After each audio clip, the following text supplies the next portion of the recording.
Vamos lá então, pessoal, aula de geradores elétricos. Primeiro, o que vem a ser um gerador? É o elemento do circuito que transforma qualquer tipo de energia em energia elétrica. Por exemplo, uma pilha, essa que a gente usa no controle remoto, ela transforma energia química em energia elétrica. Uma usina hidrelétrica transforma energia mecânica em energia elétrica.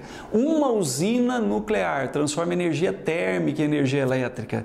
E assim por diante, uma usina solar transforma a luz que ela recebe do sol em energia elétrica. Então, um gerador elétrico é isso daí, transforma qualquer tipo de energia em energia elétrica, certo? A representação de todo qualquer gerador, pessoal, elétrico, é isso daqui, ó.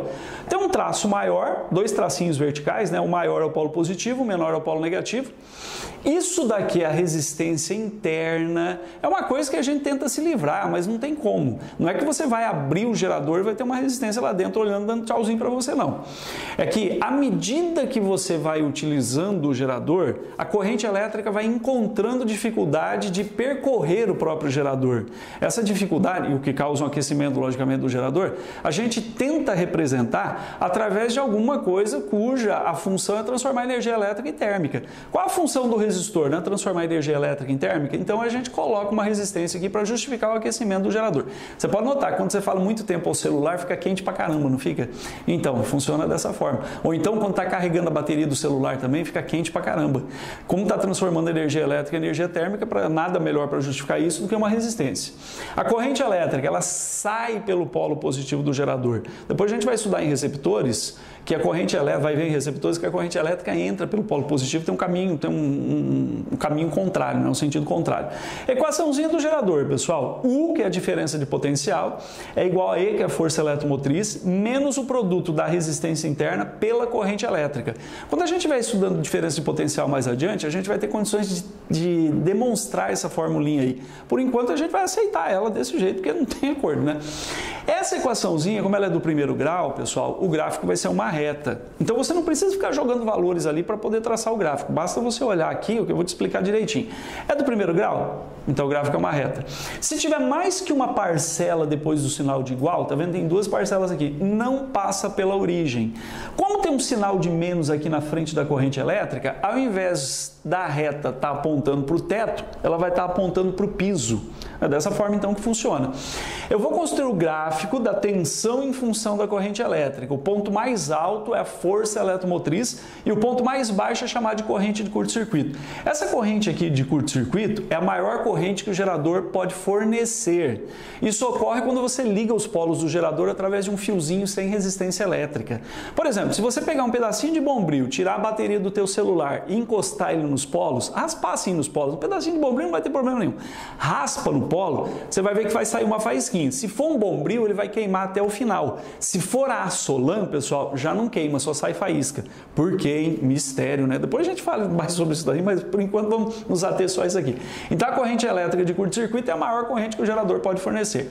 Para a gente calcular a resistência interna através desse gráfico é extremamente simples. Basta pegar o ponto mais alto, que é a força eletromotriz, e dividir pelo ponto mais baixo, que é a corrente de curto-circuito. Certinho? Uma outra forma de se determinar também o valor da resistência interna é através da tangente desse ângulo aqui, ó, pessoal. Vou chamar esse ângulo de alfa. Se eu quiser determinar o valor da resistência interna, é bastante simples. Basta fazer resistência interna igual a tangente do ângulo alfa. Então, deixa eu colocar aqui, ó. Resistência interna igual a tangente do ângulo alfa. Para ser bem certinho, ou seja, ao pé da letra mesmo, a gente tem que colocar um Nzinho aqui em cima, ó, indicando que a resistência interna é numericamente igual a tangente do ângulo alfa. Quem quer tangente, toma coca. Lembra lá da matemática? Você pega o cateto oposto, divide pelo cateto adjacente. O cateto oposto é tudo isso aqui, ó, é a força eletromotriz. E o cateto adjacente é tudo isso aqui, que é a corrente de curto-circuito. Tá lá, cateto oposto sobre cateto adjacente. Aqui está escrito, pessoal, eu sempre gosto de falar isso daí quando eu coloco uma formulinha para todo mundo que está na aula. Aqui está escrito o que significa cada uma daquelas letrinhas. É interessante sempre você repetir. Você consegue guardar o nome das pessoas como? Perguntando qual é o nome da pessoa e repetindo o nome dela, certinho?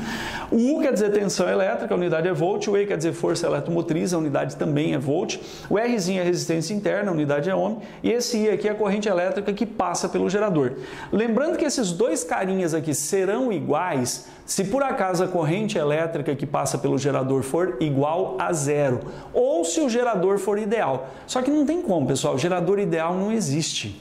Mas vai que ele fala em algum exercício, você já sabe, ó, no gerador ideal a diferença de potencial é igual à força eletromotriz. Beleza, moçada? E aí, pessoal, agora nós vamos para o exercício lá de geradores elétricos, beleza? Vamos lá, então? O enunciado está dizendo o seguinte, esse exercício aqui, gente, é bastante simples. O enunciado diz assim, ó. Uma bateria de automóvel apresenta a curva característica a seguir. Aí você fala, ai, que negócio de bateria de automóvel que é isso? A bateria de automóvel, pessoal, é um gerador de eletricidade. Ele transforma energia química em energia elétrica, assim como uma pilha, né? Ou a bateria do celular também. O gráfico do gerador, como nós vimos agora mesmo na teoria, ele é desse tipo aqui, ó. Aí você tem que lembrar, o ponto mais alto é o E, é a força eletromotriz. Tá aqui, ó. Então, vou botar o E aqui. E o ponto mais baixo é o ICC, é a corrente de curto-circuito. Beleza?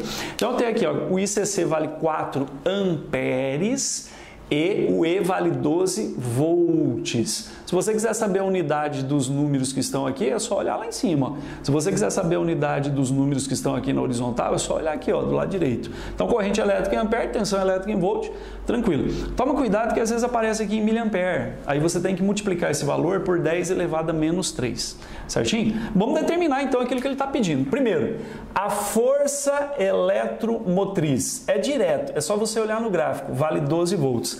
Quando a gente pega um exercício de gráfico, a gente às vezes fica intimidado, porque fala, pô, mas é uma curva, é reta para lá, reta para cá, fica sem entender a vontade que dá é pular o exercício.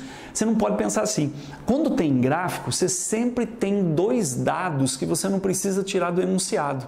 No nosso caso aqui, ó, tem a força eletromotriz, que são 12 volts, e a corrente elétrica de curto-circuito, que é igual a 4 amperes. Então fica bastante simples a gente determinar tanto a força eletromotriz quanto a corrente de curto-circuito, né?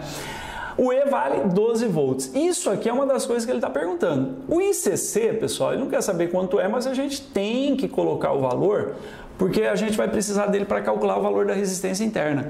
E para achar a resistência interna é mais simples ainda. Lembra da formulinha? É E sobre ICC. Você pode calcular assim ou então fazendo uso da tangente desse ângulo aqui. O Rzinho vale... Não sei. O E vale 12 volts. E o ICC, pessoal? 4 amperes. 12 dividido por 4 dá quanto? Ah, dá 3. Volt por ampere é a mesma coisa que ohm. Então tá aí, ó, o valor da resistência elétrica é igual a 3, quer dizer, resistência interna, né, do gerador é igual a 3 ohms, e o valor da força eletromotriz é igual a 12 volts. Como ele está pedindo o valor da força eletromotriz, quando abreviada, a gente pode colocar FEM, tá, pessoal? Sem problema nenhum. Então, a força eletromotriz é 12 volts e a resistência interna é igual a 3 ohms. Beleza?